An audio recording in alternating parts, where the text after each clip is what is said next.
Investigação do solo. Para construir sua casa em um terreno recém-adquirido, uma família contratou uma equipe de geotécnicos para fazer a sua investigação do solo.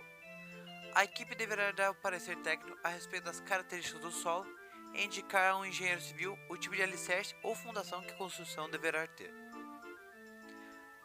O terreno, além de dar sustentação ao peso da obra, determina umas características fundamentais da construção, que é o tipo de fundação que será utilizado. Por isso, é preciso conhecer qual será o comportamento do solo quando ele receber a carga da construção da obra, seja ela de grande ou de pequeno porte. Mas como determinar o peso da construção?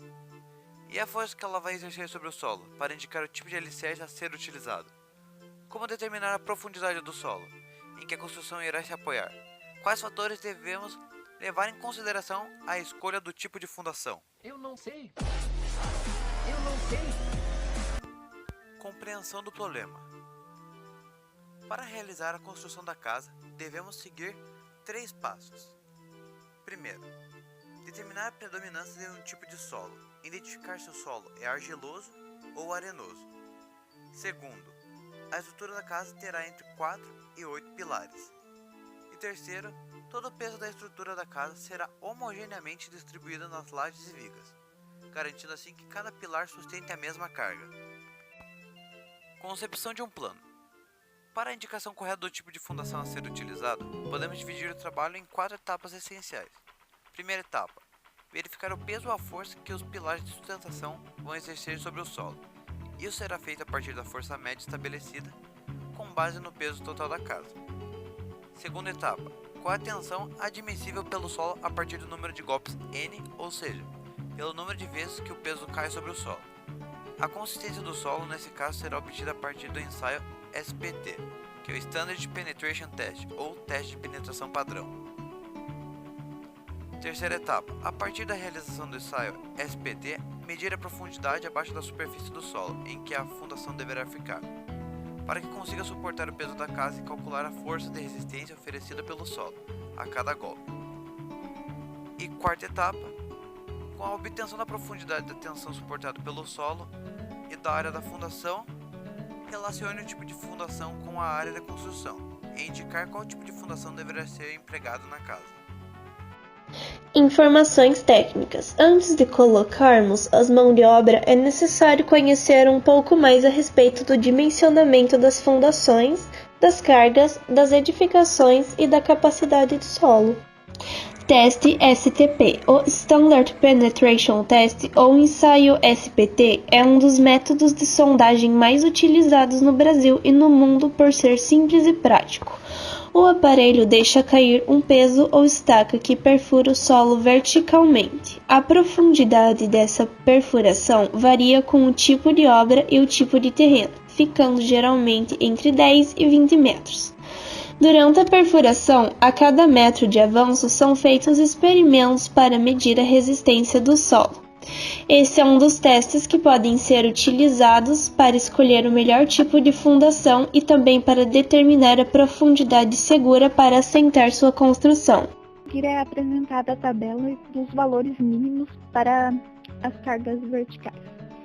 Ao lado esquerdo, temos os cômodos da casa. No meio, o local, o que se inclui nela. No lado direito, a carga média, que é dado em newtons. Então, nosso primeiro cômodo é o dormitório, que tem valor, uma carga de 0,20 newtons.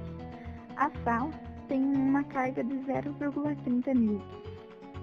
O escritório, uma carga de 0,20 newtons. O banheiro, uma carga de 0,10 newtons. A área de serviço é uma carga com 0,25 newtons. A despensa com uma carga de 0,15 newtons. A copa e a cozinha, elas têm uma carga média de 0,25 newtons. A garagem, que cabem até mesmo 2 veículos, tem uma carga mínima de 0,50 newtons. Então agora a gente vai apresentar um exemplo para vocês de como que é feita a carga total da casa para vocês poderem resolver o exercício que será proposto. Então, a gente na tabela tem a carga total, os cômodos, a quantidade de cômodos e a carga que é dada em newtons. Então, a gente selecionou 6 cômodos para nossa casa.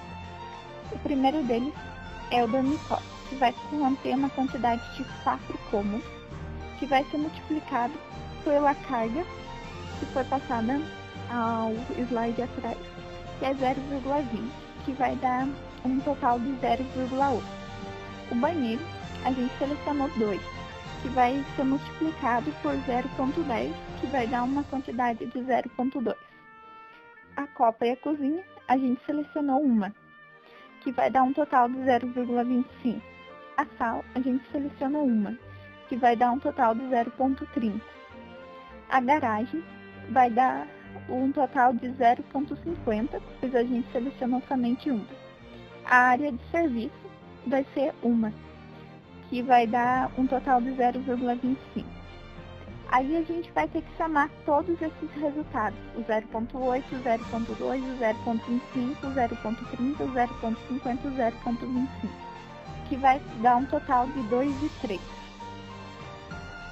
Um homem estava construindo uma casa junto ao arquiteto, e então no início da construção o arquiteto perguntou ao homem quantos e quais cômodos ele queria em sua casa.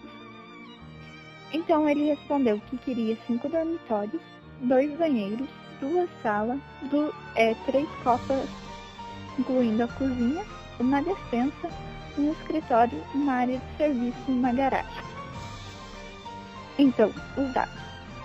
Para cada dormitório, deve ser multiplicado por 0,20.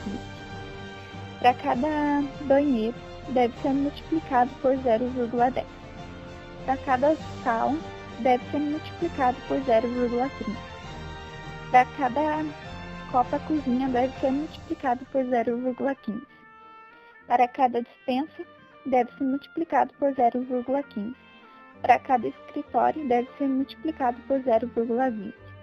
Para cada área de serviço, deve ser multiplicado por 0,25.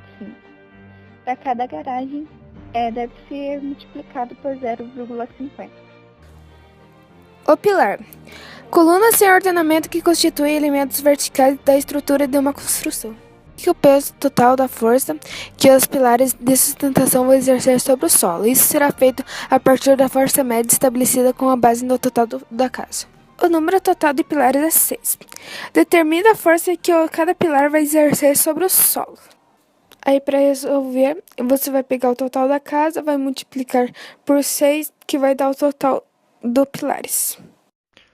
Bom, um dos passos quando você vai construir a sua casa é saber a relação entre a tensão média admissível e o número de golpes da estaca no solo. Bom, vocês têm a tabela aí, então vocês conseguem ver qual que é a consistência do solo. Primeiro você precisa colocar os dados para achar isso. No caso, o número de golpes que foi utilizado no teste SPT e o tipo de solo. Num caso fictício, nós tivemos 3 golpes em um solo de areia seca. Então, podemos ver ali na tabela que de 3 a 5, areia seca é um solo de areia seca fofa. Após isso, é só você medir com uma régua a profundidade, que daí você pode fazer um gráfico da profundidade em função do número de golpes. Para saber o tipo de fundação, é necessário saber também a área desta fundação. Se ela for entre 10 e 20, o tipo será de baldrame. Entre 20 e 30, será sapata. Entre 30 e 40, a estaca. Maior que 40, o tubulão. Estaca. A estaca é um cilindro que liga as fundações rasas, sapata, viga, baldrame e radier, com um solo mais firme. Desta forma, as cargas das colunas, vigas, lajes e telhados são transmitidas para as fundações rasas e das fundações rasas para o solo através das estacas. A fundação com estacas é indicada para solos com pouca resistência, como aterros, por exemplo. Nestes tipos de solo é necessário cavar muito para conseguir achar um solo firme para fazer as fundações. Sapata é um elemento de fundação rasa ou superficial de concreto armado, que geralmente tem a sua base em plantas quadradas. retangular ou trapezoidal. As sapatas de fundação são dimensionadas para que as tensões de tração que atuam sobre a fundação sejam resistidas pela armadura e não pelo concreto. A sapata é uma fundação rasa com capacidade de carga baixa e média. Sua utilização é indicada caso as sondagens de reconhecimento do subsolo indiquem a presença de argila rija, dentre outros.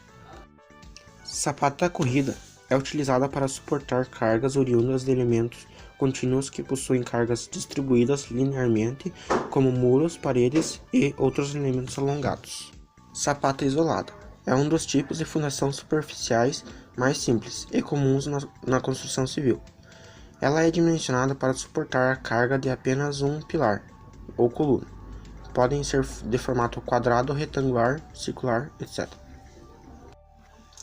A área da sapata é a carga do pilar divididos pela sua capacidade. Já o lado é o raio da área da sapata. Baldrames. Viga baldrame é uma fundação rasa de apoio. Ela é feita de concreto armado e tem formato retangular.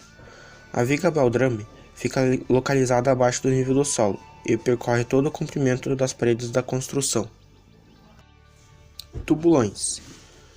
A execução de fundações com tubulões é indicada especialmente para obras com cargas consideradas elevadas, como por exemplo pontes, viadutos e prédios de grande porte, para solos com presença de lençol freático e que apresentam riscos de desabamento.